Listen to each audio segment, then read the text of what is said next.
Hi guys, how are you? I think you all are okay and you are enjoying the lectures related to the financial accounting. So today we are going to discuss a very important thing, that is the first step toward the financial statements. So we are going to understand the transactional based approach. Guys, जितनी भी transactions business के अंदर, transactions का मतलब क्या है? लेन then. अब जितनी भी ट्रांजैक्शन बिजनेस के अंदर होती हैं वो बिजनेस के अंदर लेन देन होता है तो ट्रांजैक्शंस होती है। ये तो अंडरस्टूड बात है, सबको पता है। अच्छा, अब इसके अंदर देखें गाइस, हर जो ट्रांजैक्शंस होती है ना, वो ट्रांजैक्शंस जो उसकी फाइनेंशियल स्टेटमेंट्स होती हैं उनको जाके एक माइनर, मैंने आपको लास्ट टाइम कंसेप्ट दिया था लास्ट वीडियो में कि मटेरियलिटी का, कि हर वो चीज इन्फ्लुएंस करती है और वो मटेरियल होती है जो जाके वो उसका फिर रिजल्ट्स क्या होता है, वो बैलेंस शीट को, जो बैलेंस शीट क्या होती है हमारे पास, कि जो फाइनेंशियल पोजीशन किसी कंपनी की, financial worth, financial condition at a specific date हो जाती है। और बैलेंस शीट को ओवरऑल हम जब इनिशियली डिस्कस करते हैं तो बैलेंस शीट इक्वेशन के नाम से हम देखते हैं कि बैलेंस शीट होती है एक्चुअल क्या है, कि balance sheet is basically your assets, they are equal liability and owner equity. अब यहां से आपने लास्ट टाइम भी हमने डिस्कस किया था कि जो एसेट्स होते हैं उनको फाइनेंस किया जाता है, एसेट्स को, रिसोर्सेज को फाइनेंस किया जाता है। और कंट्रीब्यूटर कौन कौन लोग होते हैं? या तो क्रेडिटर्स होते हैं, क्रेडिटर्स होते हैं तो लायबिलिटी बन जाती है आपके ऊपर। यू विल हैव टू पे the amount what you have received from your lenders, so they are basically the creditors। तो creditors का contribution होता है assets, जब हम assets finance करते हैं तो owner जो investor itself जो है उसका contribution होता है। so दो लोग होते हैं जिनका contribution होता है guys, तो उसकी बेस पे आपके ये assets बनते हैं। तो इसलिए हम इसको कहते हैं कि इक्वेशन, कि जो assets आपने फाइनेंस किए हुए, जो resources, everything which will give the economic benefit in the business in future, that is known as basically the assets। so there are two types of contributors in your assets, like one is creditors and the other one is the investor itself। तो इन दोनों की वजह से आपके पास जो है ना वो assets मिलते हैं। तो अब कोई भी चीज, कोई भी ट्रांजैक्शन जो बिजनेस के अंदर होगी वो जाके इस बैलेंस शीट को क्या करेगी? हिट करेगी। उसके बैलेंस शीट के अंदर जो है ना, अगर इंक्रीज हुआ है तो इंक्रीज करेगी, अगर डिक्रीज हुआ है तो डिक्रीज करेगी। और यू नो गाइस कि हम किसी भी अकाउंटिंग सिस्टम के अंदर जब एंट्री करते हैं तो उसके अंदर हमें जो है ना लेफ्ट एंड राइट साइड देखना पड़ता है। Left side is basically what? Left side is your, you can से your debit side, and credit side is what? Your right side. तो आपको कोई भी चीज एंटर करनी है सिस्टम के अंदर तो आपको किस पॉइंट ऑफ व्यू से एंटर करनी है? आपको सेम चीज को डेबिट भी करना है और क्रेडिट भी करना है। तो ट्रांजैक्शंस के दो इफेक्ट होंगे, एक इफेक्ट डेबिट होगा और एक इफेक्ट क्रेडिट होगा। या दूसरे लफ्जों में, in other words you can say कि there would be two accounts, दो अकाउंट्स इफेक्ट होंगे। एक अकाउंट को हम डेबिट साइड पे लिखेंगे और एक अकाउंट को हम क्रेडिट साइड पे लिखेंगे। हर गाइज, हर कंपनी का जो अकाउंट्स होते हैं वो उसकी नेचर और उसकी बिजनेस नेचर के ऊपर डिपेंड कर रहे होते हैं। तो उसकी बेस के ऊपर जो है ना अकाउंट्स बनाए जाते हैं, डिफरेंट नेम रखे जाते हैं अकाउंट के। तो हमने देखे भी थे जब इस हेड्स ऑफ अकाउंट्स को डिस्कस किया था।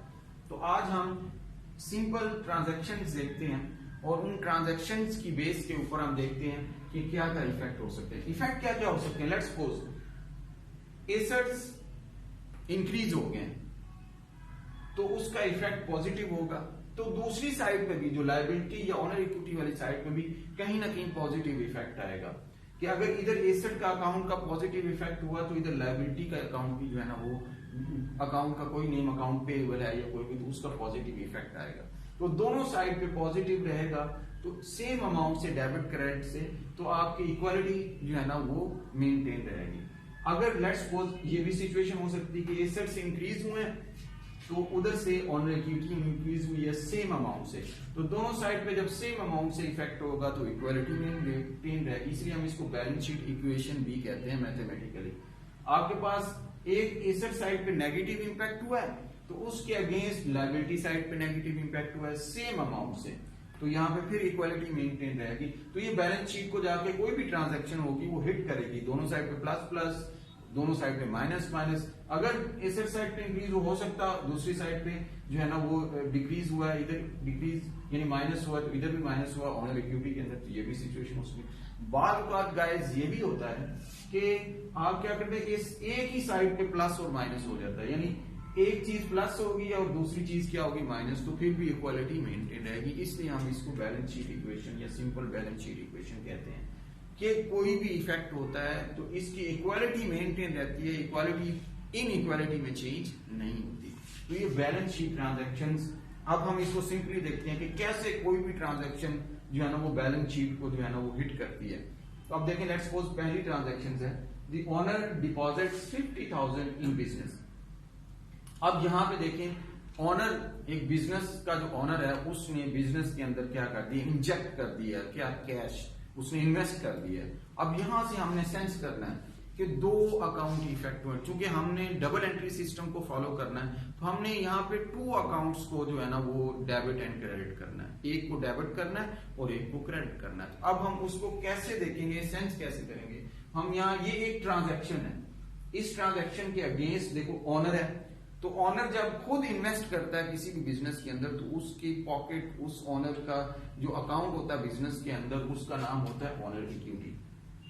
ये वाला अकाउंट उसका जो है ना वो इस नाम से बनता है, तो ऑनर इक्विटी। तो इसका मतलब है ऑनर इक्विटी बिजनेस के अंदर इंक्रीज हो गई है, क्योंकि पैसा बिजनेस, अब ये एक अकाउंट इफेक्ट कर देगा और सेकेंड अकाउंट हम दूसरा देखेंगे वो कौन सा इफेक्ट करेगा, वो कौन सा। अब ये इंक्रीज हुआ है तो दूसरा अकाउंट भी जो है ना वो आप देखते हैं कौन सा है। तो अब हमें जो है ना 50,000 बिजनेस के अंदर आ गया, तो अब दो अकाउंट को हमने सेंस कर लिया। एक अकाउंट कैश की फॉर्म में जिसका नाम कैश है, कैश का एक अलग अकाउंट है, वो इंक्रीज हुआ एक साइड पे, और उसके अगेंस्ट ऑनर इक्विटी भी क्या होगी है, इंक्रीज होगी।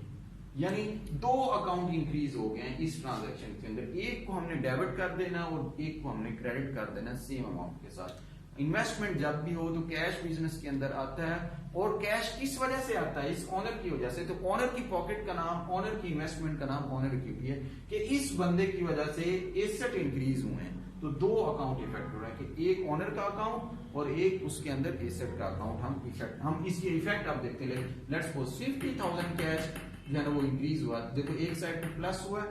अब उसके अगेंस्ट हम इक्वालिटी को मेंटेन रखते हुए देखें, अब आपके पास 50,000 की ही ऑनर इक्विटी भी क्या हुई है, इंक्रीज हुई है। तो दोनों साइड पे अब आप अगर इसको देखना चाहें तो दोनों साइड्स इक्वल होंगी। तो ये बैलेंस शीट है, आपके पास एसेट साइड आ रही है यहां तक, ठीक है, और यहां तक आपके पास एसेट साइड आ रही है, और ये लायबिलिटी और ऑनर इक्विटी साइड आ रही है। तो अब आपके पास देखिए दोनों साइड, आप अगर इसको बैलेंस यानी इक्वेशन को चेक भी करना चाहें, वेरीफाई भी करना चाहें, तो आपको यहाँ पे बैलेंस दोनों साइड से कितना मिलेगा,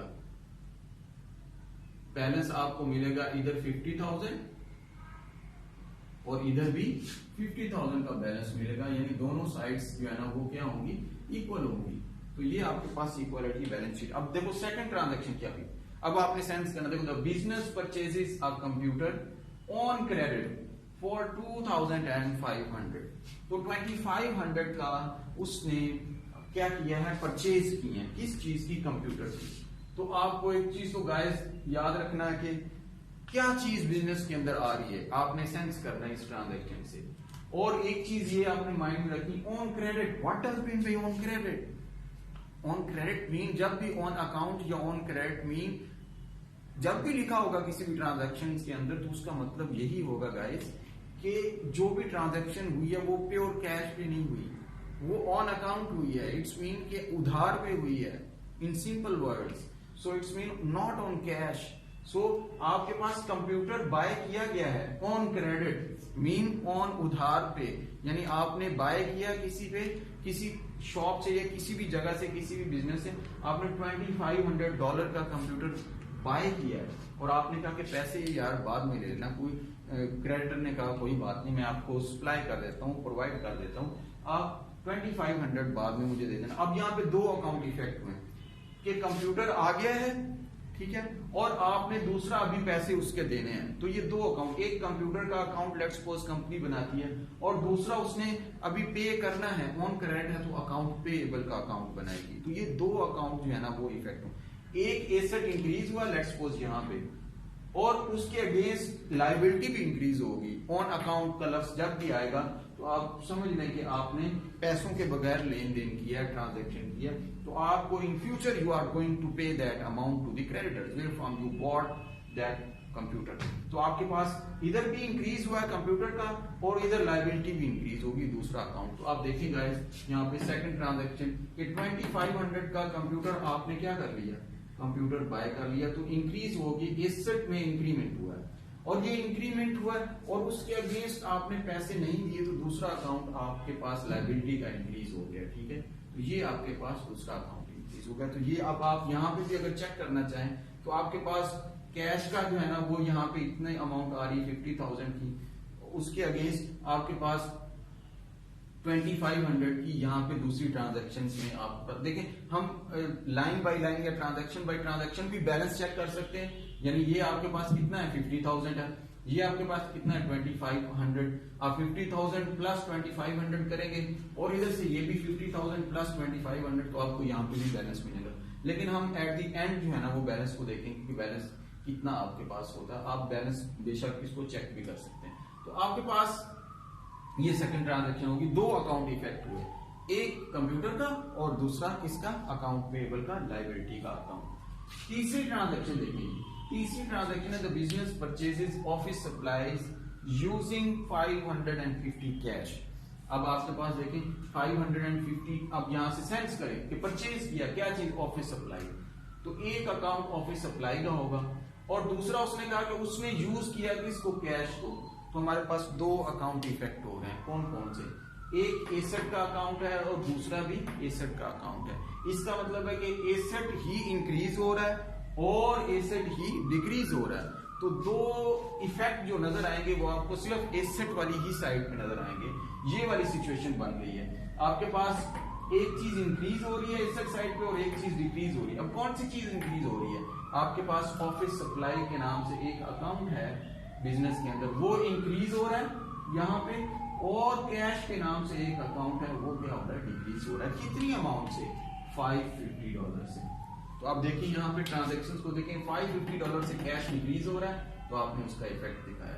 अब यहां से देखिए आपको $550 से इधर से एसेट दे दिया तो ये कैश दे दिया है तो एसेट डिक्रीज हो गया है, और उसके अगेंस्ट आपने ऑफिस सप्लाई को क्या कर लिया, इंक्रीज कर लिया, बाय कर लिया। तो ये आपके पास क्या चीज है, $550 का इंक्रीज हो गया। ये चीज दे के ये चीज ले लिया तो एक माइनस हो गया और एक प्लस हो गया, दो अकाउंट में इफेक्ट नजर आ गया। आप इक्वालिटी चेक करना चाहें दोनों साइड पे तो आपको इक्वालिटी सेम मिलेगी। आप इसको बेशक कैलकुलेट करके देख लें, यानी -500 प्लस यहाँ पे ये देखें आपके पास प्लस 2500 ये वाला, और उसके अगेंस्ट आपके पास यहाँ पे ये देखें प्लस 2500, आपके पास प्लस 50,000 जो इन्वेस्टमेंट है। आप दोनों साइड को प्लस माइनस करके देखें, देखो ये और ये कैंसिल कर देगा और ये 50,000 भी ऊपर से नीचे आएगा, ये आपके पास प्लस यहाँ पे 50,000 ये भी आएगा। ठीक है, तो जब ये और ये दोनों आपस में, ये और ये तो कैंसिल आउट हो गया, this plus this is equal to this plus this, mathematically भी आपके पास 50,000 एंड 2500 जो है ना आपके पास दोनों साइड पे इक्वालिटी नजर आ रही होगी गाइस। तो ये हमारे पास जो है ना यहाँ पे इक्वालिटी है, यहाँ तक हम बैलेंस के साथ साथ चलते आ रहे हैं। यानी इधर भी आप यानी मैथमेटिकली इस साइड पे भी देखें और इस साइड पे देखें, दोनों अमाउंट्स इक्वल है। नेक्स्ट ट्रांजैक्शन देखें गाइस, नेक्स्ट ट्रांजैक्शन ये है कि the business purchases building for 100,000, उसने एक बिल्डिंग बाय की है। अब बिल्डिंग क्या है, बिल्डिंग एक एसेट है, आपको सेंस करना है कि कौन सी चीज इफेक्ट हो रही है, एसेट इफेक्ट हो रहा है। अब एक बिल्डिंग क्यों एसेट है, क्योंकि बिल्डिंग ऐसी चीज है जिसको यूटिलाइज करते हुए बिजनेस को इकोनॉमिक बेनिफिट होगा इन फ्यूचर के अंदर, जो ये आपके लिए एक क्या बन जाएगा, रिसोर्स बन जाएगा। ये बिल्डिंग एक रिसोर्स है आपके पास, So you are using in your business and you are getting economic benefit in future. So that's why it is known as basically the assets. आपके पास economic benefit की वजह से in future. तो कितनी amount का ये आप बिजनेस के अंदर आया है, तो आपके पास ये बिल्डिंग एक बिजनेस के अंदर आ गई, तो ये एक अकाउंट होगा, ठीक है। और उसके अगेंस्ट कितनी अमाउंट से आया है 100,000 से, इसमें आपने कैश दिया होगा और ये बिल्डिंग ली होगी। अब यहाँ पे देखो इसका इफेक्ट क्या हुआ है कि कैश को आपने माइनस कर दिया, ठीक है, कैश आपने दिया है और उसके अगेंस्ट 1000 की आपने बिल्डिंग क्या कर ली है, बाय कर ली है, ठीक है। तो आप देखें 1000 की बिल्डिंग बाय कर ली तो इधर से निकल के इधर आ गया। अगर आप इसकी इक्वालिटी चेक करना चाहें तो you can check it. Let's suppose आपने 50,000 पहले पड़ा हुआ है और उसके बाद ये प्लस का था और उसके बाद आपने -550 आप ये देखें और माइनस ये आप इसके बाद इसको इक्वालिटी को चेक कर लें। ये उसका आ रहा है कंप्यूटर का 2500 प्लस 550, तो आप इसको बाद में चेक कर लें। इस साइड पे देखें 2500 प्लस 50,000, इसमें कोई चेंजिंग नहीं आई अभी तक।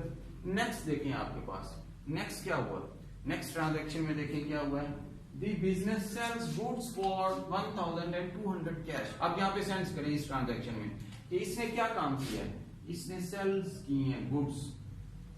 गाइस जब भी बिजनेस कोई ना कोई ऐसी एक्टिविटी परफॉर्म करता है जिसके एक्सचेंज में उसको पैसा मिलेगा, वो जिस नेचर का बिजनेस कर रहा है उसको जब वो बेचेगा, सेल आउट करेगा, उसके अगेंस्ट उसको पैसा मिलेगा, चाहे वो सर्विसेज प्रोवाइड करे, whether he is providing services और whether he is selling goods, in both cases he is getting money in exchange to that goods. तो आपके पास that thing is that benefit, that thing is known as basically revenue, ठीक है। In business वो चीज revenue कहलाएगी। इसका मतलब एक अकाउंट रेवेन्यू का है और उसके अगेंस्ट दूसरे अकाउंट सेंस करें कि उसको कैश, उसने कौन सी एक्टिविटी की है, रेवेन्यू, यानी उसने सेलिंग की है, गुड्स को सेल किया है, उसके अगेंस्ट उसको कैश मिला। तो ये दो एक दूसरे की रीजन बन गए कि कैश मिला है किस वजह से, यानी सेलिंग करने की वजह से। तो आपके पास यहाँ पे दो अकाउंट इफेक्ट होंगे, एक कैश का और एक रेवेन्यू का।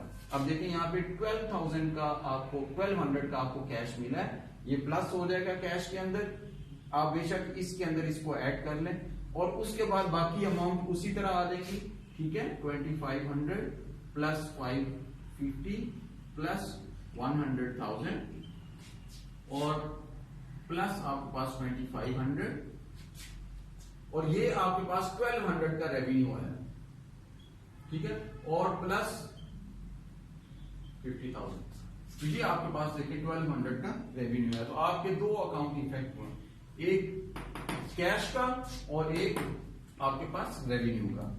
तो गाइस ये अब यहाँ पे अगर आप इक्वालिटी को देखना चाहें तो आप इक्वालिटी चेक कर सकते हैं। यहाँ पे आप 100,000 ये माइनस का है, 550 ये माइनस का है और 50,000 जो शुरू में आपको कैश मिला था। आप इन सबको प्लस करके और बाकी सारी चीजें कैलकुलेट करके देखें, आपको बैलेंस एंड पे इक्वल मिलेगा। नेक्स्ट आप देखें आपके पास क्या आ रहा है जी, -500। ये किस चीज का है, business page it's monthly rent of 500। अब याद रख लें जो भी बिजनेस के अंदर हर वो चीज एक्सपेंस बन जाता है, जो बिजनेस के ऑपरेशन के अंदर जो है ना उसको रेवेन्यू कमाने के लिए आपको उसको जो है ना बियर करना पड़ता है कि रेवेन्यू कोई ना कोई एक्सचेंज करना पड़ता है, उसको सेक्रीफाइस करनी पड़ती है कोई ना कोई चीज रेवेन्यू कमाने के लिए। अब सेक्रीफाइस एसेट की फॉर्म में करनी पड़ती है उसको। तो बिजनेस पेज, अब उसने क्या पे किया है, उसने मंथली रेंट पे किया, उसने मंथली रेंट पे किया। रेंट पे किया किस सूरत में रेंट पे किया होगा, कैश की फॉर्म में, और वो कैश कितना है 500। तो आपके पास मंथली रेंट यानी रेंट एक्सपेंस है, ये एक एक्सपेंस है जो उसने बियर किया है, कोई ना कोई चीज जो जाहिर है बिजनेस कोई ना कोई प्लेस उसने रेंट पे ली होगी। तो ये रेंट एक एक्सपेंस है, एक अकाउंट है, वो इफेक्ट हुआ है। और दूसरा कैश का, यानी रेंट उसने दिया है कैश दे के। तो दो अकाउंट इस ट्रांजैक्शन में आपको सेंस करने, कौन कौन से, मल्टीपल अकाउंट भी हो सकते हैं, लेकिन यहाँ पे सिंपल अकाउंट्स आपके पास दो, एक्सपेंस अकर हुआ है या कैश। दूसरी सूरत में आप ये कह लें कि ये 500 कैश दिया है ड्यू टू पेइंग रेंट। आपने 500 कैश जो आउटफ्लो किया है, दिया है, वो रेंट की वजह से दिया। तो ये दो अकाउंट इफेक्ट हो रहे, एक रेंट का और दूसरा किसका, कैश का। अब यहाँ पे देखें आपने आउटफ्लो किया है 500 कैश डिक्रीज हुआ, आपने कैश पेमेंट किया है। और दूसरी सूरत में रेंट जो होता है वो क्या करता है, वो आपके ऑनर इक्विटी की पॉकेट को डिक्रीज करता है। तो हम इसको दूसरी साइड पे जाके क्या कर देंगे, माइनस कर देंगे। वो देखें आपके पास जो रेंट है वो माइनस हो रहा है यहाँ पे, ठीक है। ये इसको हम इसको माइनस क्यों करते हैं, क्योंकि ये इसको क्या कर देता है, डिक्रीज कर देता है। ऑनर इक्विटी को डिक्रीज करता है, तो हम इसको, ये एक्सपेंसेस ऐसी चीज होते हैं कि ये ऑनर इक्विटी को डिक्रीज कर देते हैं, हम उसको माइनस कर रहे हैं वहां पे। अब देखें इधर भी 500 है, उधर भी 500 है, तो आपके पास देखें, आप इसको कैलकुलेट करें, 50,000 प्लस 1200, ठीक है, प्लस 2500। अब आप देखें इसमें से जो माइनस प्लस करते हुए आप देखें इधर, और ये वाली अमाउंट जो है ये इस कैश के साथ आप प्लस माइनस करें तो आपको जो है ना वो, और प्लस ये सारी अमाउंट नीचे आएगी कैश के साथ, 2500 प्लस 550 प्लस 100,000। तो आपके पास ये अमाउंट जो है ना इस तरीके से आ रही है। अब नेक्स्ट देखें आपके पास क्या चीज हो रही है, लास्ट ट्रांजैक्शन देखें। लास्ट ट्रांजैक्शन में देखें honours withdraw 2000 for personal use. अब ऑनर ने पर्सनल यूज के लिए क्या किया, विथड्रॉ किया। विथड्रॉ का मतलब होता है कि जब भी बिजनेस ऑनर अपने बिजनेस से पर्सनल यूज के लिए अमाउंट निकालेगा तो हम उसको ड्राइंग का नाम देते हैं। क्या नाम देते हैं जी, ड्राइंग का। तो वो ड्राइंग जो होगी वो पर्सनल यूज के लिए अमाउंट होगी। तो जैसे वो ड्राइंग क्या करेगी, दो काम करेगी। एक तो आपके कैश को, यानी ये ट्रांजैक्शन आपके कैश को कम कर रही है, आपने अपने बिजनेस से 2000 का कैश निकलवाया है, ठीक है। और दूसरा वो क्या काम करेगी, वो अब एक नया अकाउंट बनेगा ड्राइंग के नाम से। ये कैश क्यों निकला, किस वजह से निकला, ड्राइंग की वजह से। तो दूसरा अकाउंट जो है ना वो रीजन होगा, यानी ये कैश निकला जो है ये ड्राइंग की वजह से, तो ड्राइंग एक अलग अकाउंट होगा जिसको पर्सनल यूज के लिए बनाया जाता है। तो आप देखें यहाँ पे कैश डिक्रीज हुआ कितने से, 2000 से, और उसके अगेंस्ट आपकी ड्राइंग जो है ना वो भी। अब ड्राइंग डिक्रीज क्यों, यानी इसको माइनस में क्यों लिखा जा रहा है, क्योंकि ये भी क्या कर देती हैं, आपके ऑनर इक्विटी को डिक्रीज कर देती हैं, इसलिए इसको वहां पे हमने माइनस कर दी। तो आप दोनों साइड से ये माइनस माइनस हुए, तो आपको देखिए आप जब सारी कैलकुलेशन करेंगे इस, अब यहाँ पे अमाउंट्स आप कैलकुलेट करें। लेट्स सपोज 50,000 थी पहले कैश के अंदर, और इसके बाद आपके पास आई -550, और इसके अंदर आप क्या करेंगे, -100,000 जो बिल्डिंग की वजह से, और इसके अंदर आप क्या कर रहे हैं, प्लस 1200, ठीक है, और फिर -500 और -2000। इसको आप कैलकुलेट करें, आपके पास क्या आंसर आ रहा है। इसी तरह ये सारी कैश का जो है ना वो आपके पास एक आंसर आ जाएगा। फिर 2500, फिर 550, फिर 1000, 100,000, फिर आपके पास 2500 -500 प्लस 50,000 प्लस 1200 -200,000। आप इसको कैलकुलेट करें, आपकी इक्वालिटी मेंटेन रहेगी। You can calculate it and you can check it.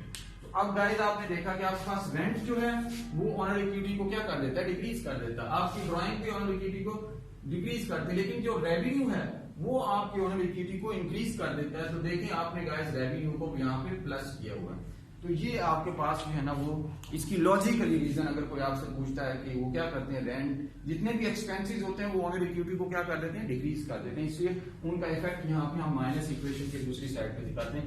कोई इनडायरेक्टली वो ऑनर इक्विटी को, कैपिटल अकाउंट को डिक्रीज कर रहे होते हैं। रेवेन्यू इंक्रीज कर रहे होते हैं, तो इसलिए हम उसको पॉजिटिव लिखते हैं कि ये ऑनर इक्विटी में जाके उसको जो है ना वो इंक्रीज कर देता है। और ड्राइंग जो है ना वो पर्सनल यूज के लिए जो भी पैसा निकालता है तो वो भी ऑनर इक्विटी को क्या कर देता है, डिक्रीज कर देता है। तो इस तरीके से गाइस आपने ट्रांजैक्शन जो की हैं अभी उनका एनालिसिस किया, और एनालिसिस को आपने देखा तो बैलेंस शीट के अंदर किस तरीके से यानी वो इंक्रीज या डिक्रीज हम जो है ना वो करते हैं। तो गाइस इसको सम अप करते हैं, तो आपके पास माइंड में ये होना चाहिए कि या दोनों साइड पे पॉजिटिव चेंज आएगा, या दोनों साइड पे यानी पॉजिटिव चेंज लायबिलिटी एसेट पे आ सकता है, एसेट्स और ऑनर इक्विटी के अंदर आ सकता है, या दोनों साइड पे माइनस आ सकता है, या एक ही साइड पे प्लस माइनस होगा।